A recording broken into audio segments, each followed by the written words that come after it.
Tell me what you know about the hood life. Hello?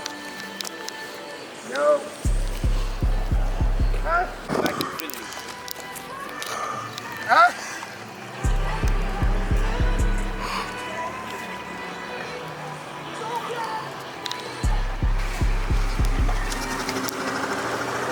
So what was it like as a young boy just walking through these blocks? Oh, these blocks right here, it was fun. It was life. It's like, this don't get dangerous till you get, I mean, it's dangerous when you a kid, but it really like, you ain't paying that no mind, like you little kid. Right, Just watch right. some little kids when they walk by and look at the face. They don't think like, they ain't looking at this like me, like I could die right here in front of this dumpster, some dumb thing. You know what I mean?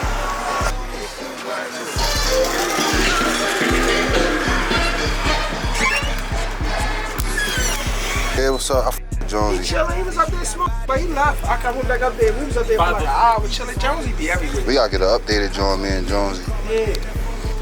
So I get a Slim Jim bag. So for the mom that ain't from Philly, explain to him what like a poppy store is. Oh, a poppy store is like a bodega store. This is where you come get your little common stuff if you ain't gonna go to the supermarket or nothing like that. A lot of times, you come get like some hot food, maybe some cold cuts, hot sandwiches. That's cheesesteak, man. You alright? Cheesesteak, no chopped cheese. Yeah, no chopped cheese, cheesesteak. You know what I'm saying? We don't do no chopped cheese. Shout out to the chopped cheese, pause. But no, you know what I mean? We down on cheesesteaks. That's all. Facts though. Bodega. You know what I'm saying? A bodega is it. A bodega could be a lot of things for you. So, A poppy store could be a lot of things for you depending on who you got, who business it is. It depends on the type of people that move into your community. I remember one thing that's way different when we was a young boy, $1 in this joint. Oh, it gets you a long way. This is how you feel up there. Can I have a pack of a lot of this shit. I grew up, watch yourself. I grew up like really having an understanding that this was never supposed to be forever. Like when I see people fighting to stay here forever, it kind of hurt me. You know what I mean? Whether it's this block or any block, this wasn't never supposed to be forever.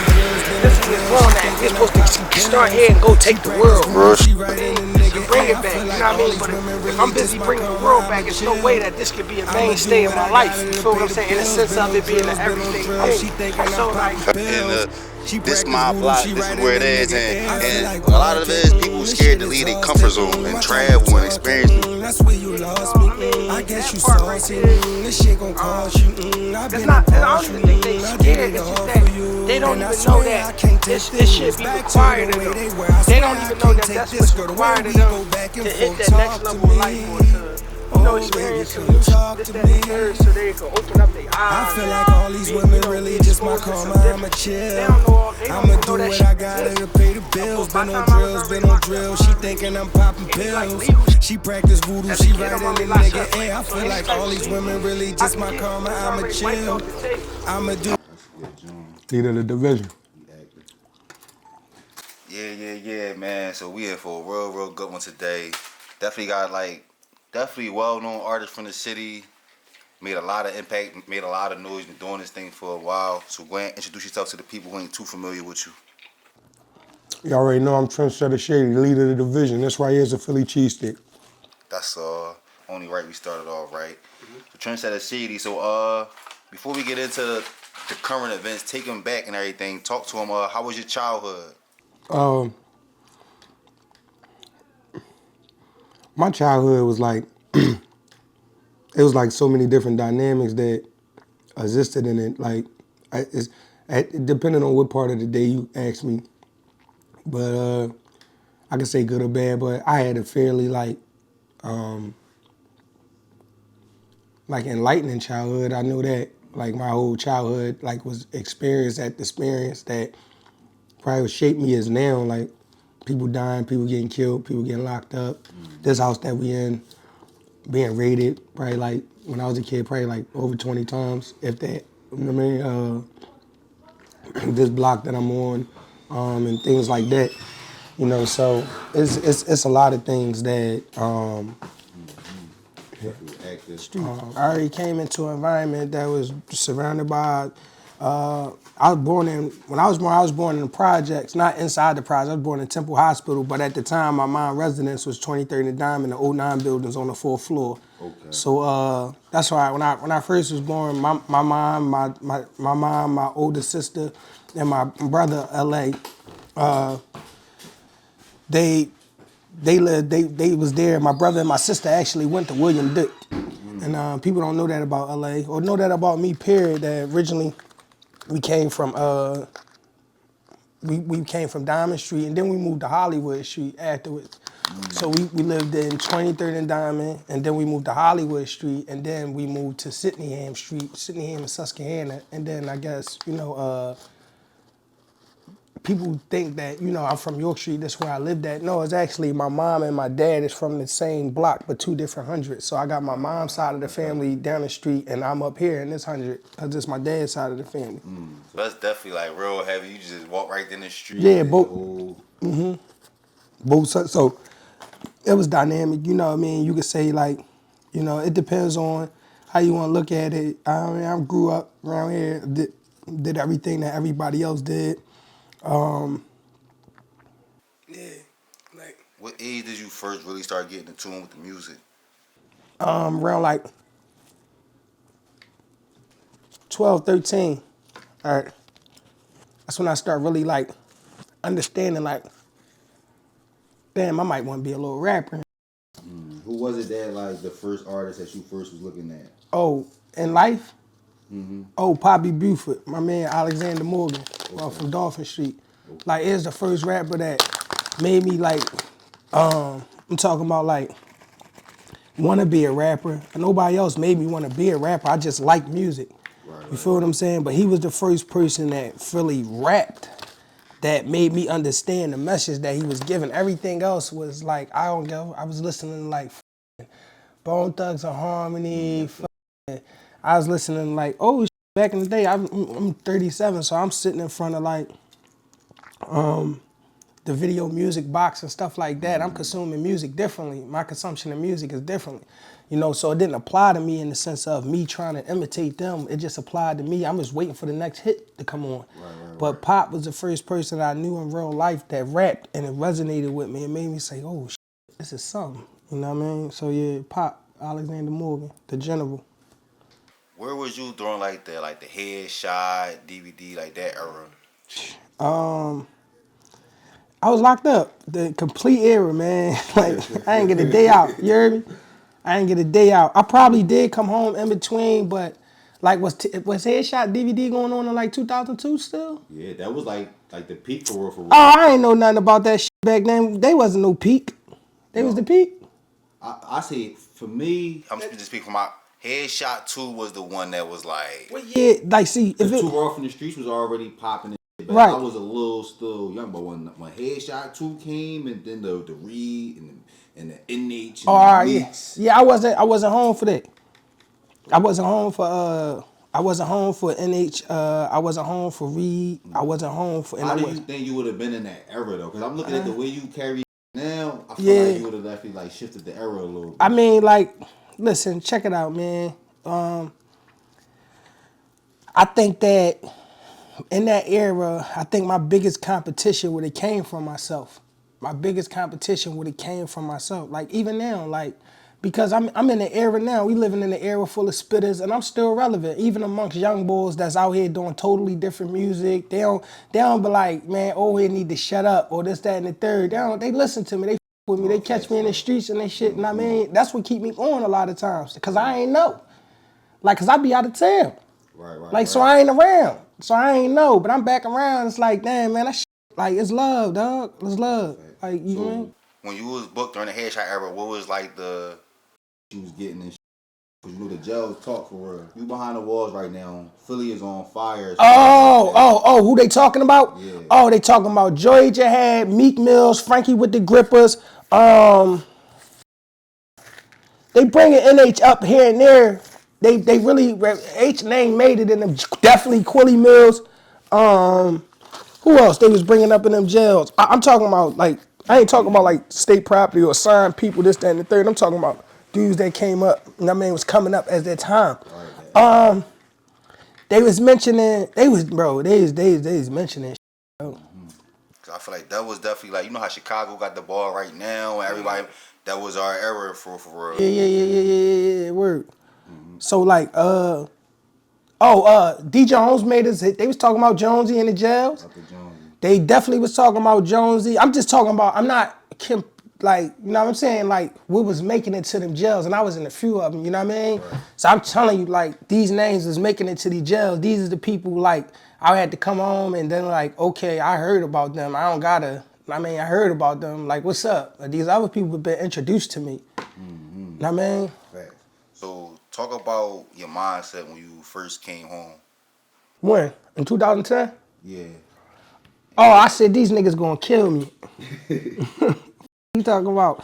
I was in jail, and all these old heads kept coming out from jail and getting smoked. Mind you, I'm a little kid when I went to jail, and I'm damn near still young boy when I come home, 24. You feel what I'm saying? So I'm like, I'm seeing dudes go out there and go in the halfway house and get blitzed and get melted. You feel me? All I'm thinking about is what I'm up against. Like, who is waiting for me? Who am I a threat to that would be a threat to me? You feel me? So I'm just thinking like, man, when I go home, I just gotta stay prayed up. I mean, like, I gotta stay out the way and stay prayed up. So I kind of like took a different path, cause I know that life had shit set up for me that if I wanted to go either way, it could go either way. You know what I mean? So I went and got a job. I went to school for medical assistant, graduated from that, started working as a medical assistant, ended up, getting burnt out in that little field right there, and start going with in the restaurant game, start with that, started off dishwashing, ended up coming out of that situation and having my own hot dog cart, you feel what I'm saying? So, it's a grind. Like, a hustler is a hustler no matter what. Oh yeah, I'm a hustler. You see what's going on out there? You saying? Yeah, we selling soap and water out there. It's car wash out there. Facts. Now I want to talk about that for a minute with the young boys. I feel like a lot of them, they be looking at like, it's corny to work type of shit. Right. And it's corny to work, or it's just not promoted for real. And especially as like an artist, I be trying to tell niggas like, if you do music, you gotta have a source of income, no matter what it is. And a lot of niggas, they be like, no, I can't get a job because I rap. So just talk about that experience for the young boys, just highlight, the mindset as far as what made you want to go to work and then the benefits of it. Oh, look. If you ever run into a proud drug dealer, he's a kid. You heard what I'm saying? You proud to sell drugs? It depends on what type of drugs you sell. Because if you selling weed, that's one thing. That's like, damn, you a beast. Because you providing happy out this bitch. You feel what I'm saying? But like, if you a drug dealer, you selling crack, heroin, meth, fentanyl, barbiturates that can kill people and shit like this, you ain't even keeping a G, checking on nobody's shit, and sure you getting prescribed shit. You just all about yourself. And shit. I don't give a how many trips you throw in the hood, how many hot dogs you give out, how many balloons you let go, this, that, and the third, X, Y, and Z. When it comes down to it, you're contributing to the hamster wheel, the destruction, that hamster wheel of destruction that's in our community that's going to forever keep going. The cycle is going to keep repeating. If somebody need it and somebody going to supply it, and if that's your mentality that you have to be the one, if not, somebody else will, then you perpetuating, death and destruction and perpetuity. Like, it's just going. You feel what I'm saying? So it's like, at this point,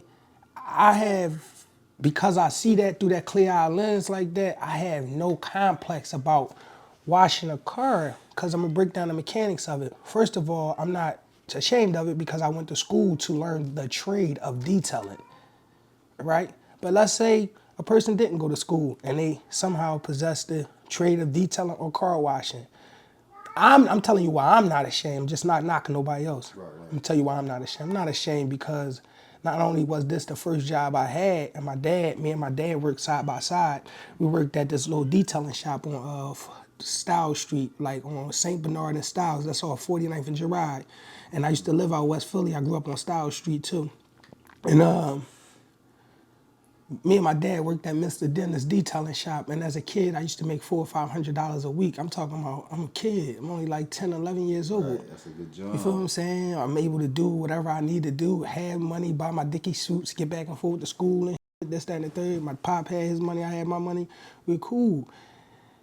when I was locked up, all I used to think about is what I'm gonna come home and do. I don't really know how to do too much. Right. That's before I got more trades in jail and shit. But I was just thinking what I'm gonna come home and do, you know what I mean? Because the person around changed.